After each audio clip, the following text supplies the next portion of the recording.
배고프지? 신기한 거 보여줄게. 잠시 후 오토바이 소리가 들리며 한 남성이 나타나는데요. 여성은 무언가 받아들고는 자리에 앉아 세팅을 시작합니다. 이 광경을 보는 일본인 여성은 믿을 수 없다는 눈으로 쳐다보는데요. 일본인 여성에게는 무슨 일이 있는 걸까요? 일본 여성의 사연입니다. 안녕하세요. 저는 교토에 살고 있는 아카리라고 해요.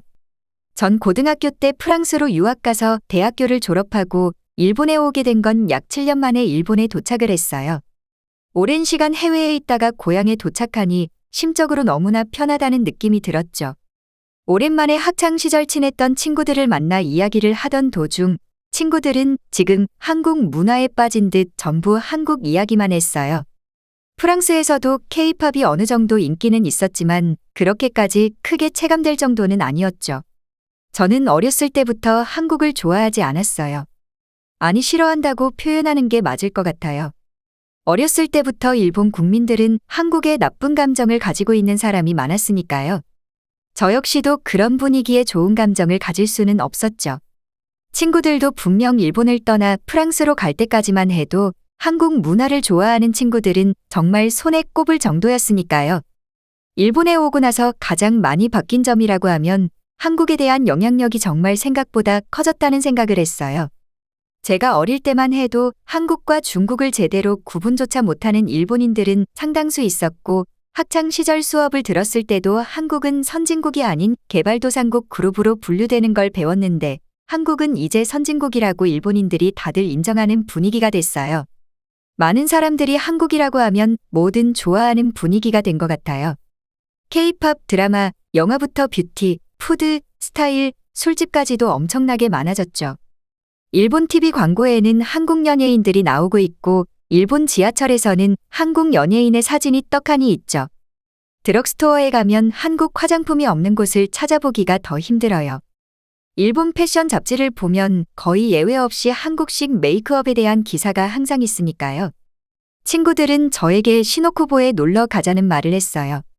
도대체 내가 일본에 없던 동안에 무슨 일이 일어난 건지 분명 예전에는 시노쿠보는 한국인이나 중국인 그리고 한국을 정말 좋아하는 소수의 일본 사람들만 방문하는 동네였습니다. 동네가 지저분해서 절대 안 가던 친구들이었는데 가자고 하니 신기했죠.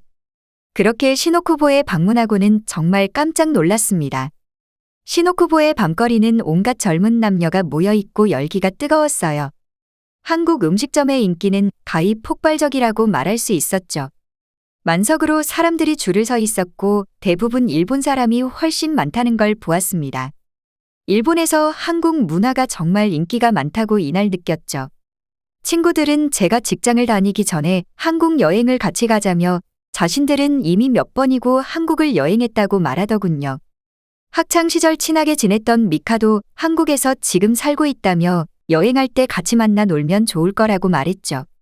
저는 여전히 한국을 좋아하는 감정은 없었지만 미카를 보고 싶은 마음도 들었고 왜 이렇게 친구들이 한국에 열광하는지 알고 싶어 알겠다고 말하며 친구들과 한국으로 여행을 떠났습니다. 한국에 방문하자 생각보다 일본과 너무 많이 닮아 있는 모습이었습니다. 서울로 가서 오랜만에 미카를 보자 옛날 기억이 새록새록 떠올랐어요. 미카는 장난스럽게 웰컴 투 서울이라면서 저를 맞아주었죠. 미카에게 어떻게 해서 한국에서 살게 됐는지 물어보니 한국 문화를 좋아하고부터 한국에서 살아보고 싶다는 생각을 가지게 되었다고 해요. 그렇게 한국으로 유학을 오게 되었는데 생각했던 것보다 더 마음에 들어 한국에 정착했다고 말했어요. 미카는 지금 한국에 살고 있는 것이 정말 좋다는 말을 하며 가끔 일본으로 가게 되면 일본은 정말 답답하다는 느낌이 든다고 합니다. 한국은 일본과 닮아 있는 점들이 많아서 한국에 사는 건 불편하지 않다고 말하며 일본에 비해 많은 부분들이 편리한 점이 많고 사람들도 좋다고 말했어요. 이런 부분은 취향 차이이기 때문에 그럴 수도 있겠다고 생각했죠. 미카의 집으로 가서 짐을 풀고 이곳저곳 돌아다니기로 했는데 미카의 집 앞에서 신기한 걸 봤어요. 미카는 잘 보라며 자신의 손가락을 갖다 대니 문이 소리가 나며 열렸어요. 지문 인식이 되는 도어락이 설치되어 있었죠. 한국은 디지털화가 잘 돼 있다는 이야기는 들었지만 이걸 보고는 정말 놀랐어요. 일본은 아직 열쇠로 된 곳이 많고 디지털 도어락은 비율이 더 적으니까요. 미카에게 듣기로는 한국은 열쇠는 이제 거의 없고 대부분 디지털 도어락이라고 해요. 이런 면에서는 한국이 확실히 일본보다 뛰어나다는 생각을 했죠. 한국 여행 첫날은 명동과 홍대에 갔어요. 명동은 관광객들에게 정말 유명한 장소이기에 많은 외국인들이 관광을 왔어요. 밤에는 홍대로 이동해서 한국의 젊음을 느꼈습니다. 홍대에는 공연부터 클럽까지 젊은 사람들이 좋아할 수 있는 문화가 엄청 많았죠. 한국 여행 이틀차에는 정말 놀라운 광경을 목격했는데요. 미카는 친구들에게 같이 한강으로 피크닉을 가자며 저희를 데리고 갔어요. 미카가 신기한 것을 보여준다며 말하고는 배달 앱으로 치킨을 주문했어요. 배달원이 여길 어떻게 오는 거냐고 물어보니 근처를 설명하면 된다고 말했어요.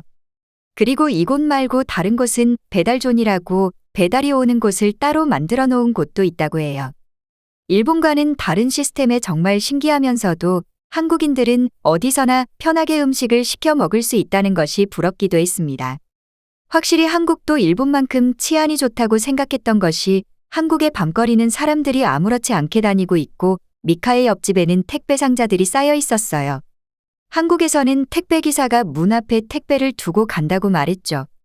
일본은 택배 무인함이 없다면 꼭 받아야 하는 시스템이기에 한국에 비해 불편하죠. 택배 오는 시간 또한 일본보다도 한국이 빠르다는 소리에 말도 안 된다고 생각했죠. 일본도 빠른 경우에는 하루 만에 오는 경우도 있는데 한국은 식재료는 당일 배송도 많이 되고 앱으로 배달시킬 경우에는 30분 만에도 온다고 말했죠. 미카가 한국은 많은 부분들이 편리하다고 말했던 것이 이런 것이라고 느꼈습니다. 미카는 자신과 가장 친한 한국인 친구들을 소개해줬어요. 한국인 친구들은 유쾌했고 매너가 정말 좋았습니다. 언어가 통하지는 않았지만 부족한 영어로 조금씩 대화하며 미카가 통역을 해주고 번역기를 사용해서 친해졌죠. 그렇게 한국 여행을 마치고 일본으로 돌아왔어요. 일본으로 돌아올 때는 시간이 너무 빨리 지나갔다는 아쉬운 마음이 들었어요. 일본에 돌아오고 한국이 점점 그리워지기 시작했죠. 고작 여행일 뿐인데 정말 이상한 느낌이었습니다. 생각보다 너무 친절한 한국인들이었고 도심 곳곳은 살아있다는 느낌을 주니까요. 친구들이 한국에 열광하는 것을 저도 알 수가 있었죠. 분명 어렸을 때는 한국을 싫어했는데 지금 와서 생각해보니 사회 분위기와 미디어에서 나오는 말들로 인해 저 역시 싫어했다는 걸 알 수 있었죠. 일본에 돌아온 후부터는 자꾸만 한국 생각이 나서 한 달 뒤에 미카에게 연락해서 보고 싶다는 말로 한국을 혼자 또 가게 되었어요. 두 번째 한국 여행은 미카와도 만나긴 했지만 혼자서도 이곳저곳 많이 돌아다녔어요. 그리고 일본을 떠나게 되는 날 미카를 만나 말했습니다. 나도 한국에서 살고 싶다고 말이죠. 미카는 자신이 도움을 줄 테니 한국어를 공부하고 여기서 직장을 잡으면 된다며 좋아했어요. 지금은 한국어 공부를 열심히 하고 있고 한국에서 살아가려고 계획하고 있습니다. 한국 문화를 접하면 좋아할 수밖에 없는 게 한국 문화예요. 확실히 한국은 말로 표현할 수 없는 차원이 다른 무언가가 있어요. 이렇게 사연은 끝이 납니다. 일본 여행의 중심 하라주쿠에서도 곳곳에 한국 상점들은 쉽게 찾아볼 수 있을 정도입니다. 대규모 쇼핑몰 라폴의 하라주쿠에는 한국 고등학교 교복을 빌려주는 특이한 상점이 엄청난 인기라고 합니다. 한국 교복을 입고 스티커 사진을 찍거나 돌아다니는 것이 유행이라고 하죠. 한류의 힘이 정말 놀랍도록 일본을 변화시키고 있다는 것이 너무 자랑스럽습니다. 일본 반응 살펴보겠습니다. 일본과 한국에서 둘 다 살아봤는데 확실히 모든 면에서 빠른 한국이 편리한 점이 많아. 일본은 답답하다는 말이 딱 맞는 표현이지. 일본도 이제는 변화해야 한다. 난 그래도 일본이 살기 좋다고 생각해. 일본은 작은 부분에서 배려가 있는 서비스는 확실하지. 한국보다 조금은 느릴지 몰라도 사회적 약자를 위한 서비스 섬세한 배려가 많으니까. 왜 한국에서 살고 싶어 하는지 이해가 안 되네. 분명 두 나라 모두 장단점이 있긴 하지만 일본 사람은 일본에서 사는 게 제일 편할 텐데. 내가 아는 여자애들은 전부 다 한국을 좋아하고 있어. 왜 이렇게 한국 문화를 동경하는지는 모르겠는데. 한국 음식 하나는 인정하긴 해. 한국이 일본보다 임금이 높다는 이야기를 보았을 때는 충격받았지. 확실히 일본은 서서히 뒤처지고 있는 걸까. 생각보다 한국인들이 친절하다는 걸 한국 여행에서 느꼈지. 나 역시 한국에 방문해 보고 한국 이미지가 완전히 달라졌으니까. 문화의 힘이 정말 무섭다는 걸 한국을 보면 알 수 있어. 이러다 점점 한국에 잠식당하는 거 아닐까. 특히 여자들은 한국을 정말 좋아하더라. 시청해주셔서 감사합니다. 바쁘시더라도 구독, 좋아요 한 번씩 부탁드립니다. 영상 제작에 큰 힘이 됩니다.